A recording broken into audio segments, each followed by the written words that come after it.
بسم اللہ الرحمن الرحیم۔ آپ دیکھ رہے ہیں دین رسالت۔ حاضر ہوں آپ کی خدمت میں ایک اور واقعہ کے ساتھ۔ بخاری و مسلم میں بنی اسرائیل کے ایک قاتل کا واقعہ نقل کیا گیا ہے۔ حضور اکرم صلی اللہ علیہ وسلم نے اللہ کے یہاں توبہ کی قبولیت سے متعلق صحابہ کرام رضوان اللہ علیہم اجمعین کے سامنے بنی اسرائیل کے ایک قاتل کا نہایت خوبصورت اور ایمان افروز واقعہ بیان فرمایا کہ بنی اسرائیل میں ایک شخص چوری، ڈکیتی اور قتل میں بہت مشہور تھا اور نہایت معمولی بات پر کسی کو قتل کر دیتا تھا۔ ہوتے ہوتے اس کے ہاتھ سے 99 افراد کا قتل ہو چکا۔ اس کے بعد اس کے دل میں احساس پیدا ہوا کہ مجھے بھی تو اللہ کے یہاں جانا ہے۔ چنانچہ یہ فکر بڑھتا رہا اور لوگوں سے معلومات کرتے ہوئے پھرنے لگا کہ کیا میری توبہ قبول ہو سکتی ہے یا نہیں۔ کسی عالم شخص سے ملاقات کی فکر ہوئی کہ معلوم کیا جائے کہ ایسے شخص کی توبہ قبول ہو سکتی ہے یا نہیں۔ لوگوں نے ایک عابد شخص کے پاس جانے کا مشورہ دیا۔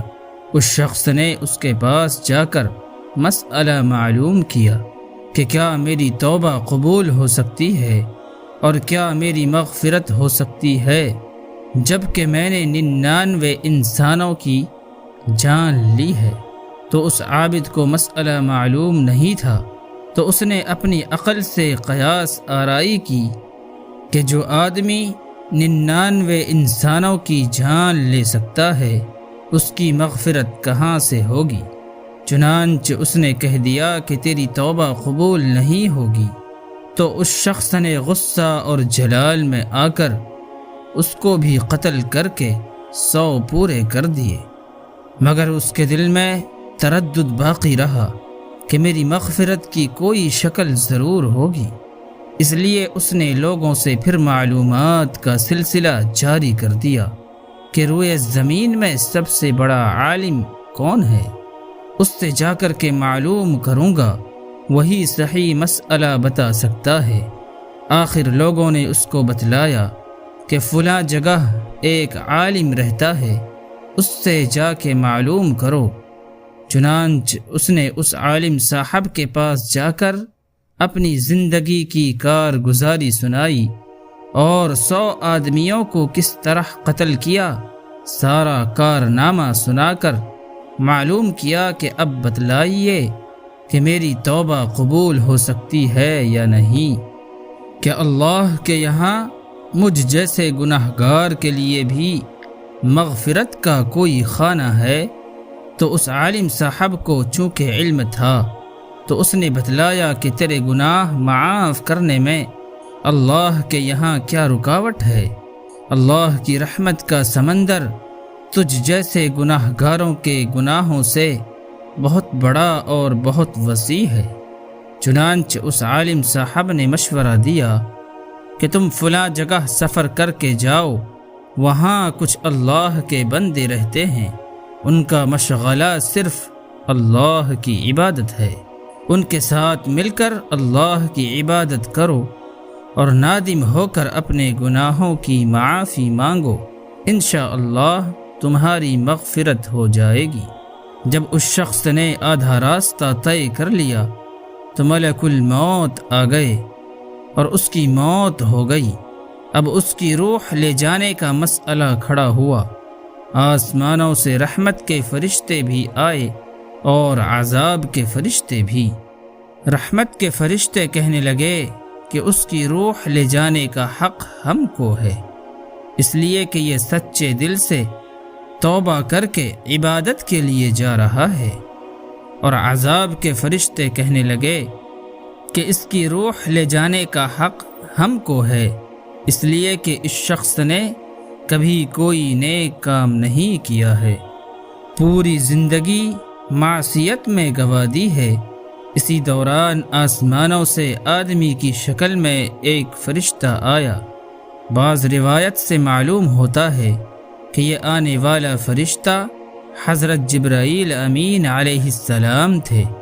چنانچہ اس فرشتہ نے تشریف لا کر ان دونوں طرح کے فرشتوں کے درمیان یہ فیصلہ کیا کہ دونوں طرف کی مسافت ناپ کر کے دیکھ لو کہ جہاں سے آ رہا ہے وہاں کی مسافت قریب ہے یا جہاں جا رہا ہے وہاں کی مسافت، لہٰذا جہاں کی مسافت قریب ہو اس شخص کو وہاں والوں میں شمار کر دیا جائے۔ چنانچہ دونوں طرف کی زمین ناپ کر دیکھی گئی تو جہاں جا رہا تھا وہاں کی مسافت جہاں سے آ رہا تھا اس کے مقابل میں صرف ایک بالشت قریب ہے۔ چنانچہ فیصلہ ہوا کہ مقام معصیت سے مقام عبادت صرف ایک بالشت قریب ہے، اس لیے رحمت کے فرشتوں کو اس کی روح لے جانے کا حق ہوگا۔ چنانچہ اللہ کی طرف سے اس کی مغفرت کا اعلان ہو گیا۔ دوستو، حدیث قدسی میں آتا ہے کہ میں نے اپنے بندے کے ساتھ اس کے گمان کے مطابق ہوتا ہوں، اور وہ مجھے جہاں بھی یاد کرے میں اس کے ساتھ ہوں۔ بخدا اللہ تعالی اپنے بندے کی توبہ سے اس سے زیادہ خوش ہوتا ہے جتنی خوشی تم میں سے کسی ایسے شخص کو ہوتی ہے جس کا جانور بیابان میں گم ہو کر پھر اسے مل جائے۔ اور جو شخص ایک بالشت میری طرف آتا ہے میں ایک ہاتھ اس کے قریب ہو جاتا ہوں، اور جو شخص ایک ہاتھ میرے قریب آتا ہے میں اس کے ایک باع یعنی پھیلائے ہوئے دونوں ہاتھوں کے درمیان کی مسافت قریب ہو جاتا ہوں، اور جب وہ میری طرف چل کر آتا ہے تو میں اس کی طرف دوڑ کر آتا ہوں۔ پیارے دوستو، معلوم ہوا کہ انسان جب بھی سچے دل کے ساتھ توبہ کرے گا تو اللہ تعالی ضرور قبول فرمائیں گے انشاءاللہ۔ بہرحال گناہ گاروں کو شیطان کی باتوں میں آ کر مایوس نہیں ہونا چاہیے، بلکہ اللہ کی رحمت سے اچھی امید رکھ کر سچی توبہ کے ذریعے اپنے آپ کو پاک و صاف کر لینا چاہیے۔ اللہ تعالی ہم سب کو عمل کرنے کی توفیق عطا فرمائے، آمین یا رب العالمین۔